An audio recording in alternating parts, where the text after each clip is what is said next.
حضور اقدس صلی اللہ علیہ وآلہ وسلم کے زمانہ میں سورج گرہن ہو گیا۔ صحابہ کو فکر ہوئی کہ اس موقع پر حضور صلی اللہ علیہ وآلہ وسلم کیا عمل فرمائیں گے، کیا کریں گے، اس کی تحقیق کی جائے۔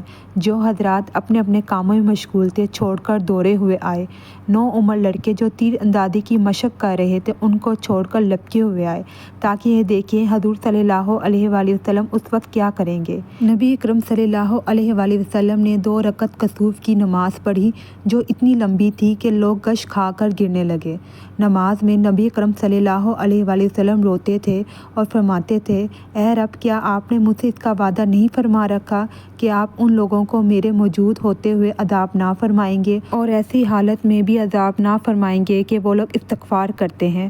سورۃ الانفال میں اللہ تعالیٰ نے اس کا وعدہ فرما رکھا ہے، وَمَا كَانَ اللَّهُ لِيُعَذِّبَهُمْ وَأَنْتَ فِيهِمْ وَمَا كَانَ اللَّهُ مُعَذِّبَهُمْ وَهُمْ يَسْتَغْفِرُونَ۔ پھر حضور صلی اللہ علیہ وآلہ وسلم نے لوگوں کو نصیحت فرمائی کہ جب کبھی ایسا موقع ہو اور آفتاب یا چاند گرہن ہو جائے تو گھبرا کر نماز کی طرف متوجہ ہو جایا کرو۔ جو آخرت کے حالات میں دیکھتا ہوں اگر تم کو معلوم ہو جائے تو ہنسنا کم کر دو اور رونے کی کثرت کرو۔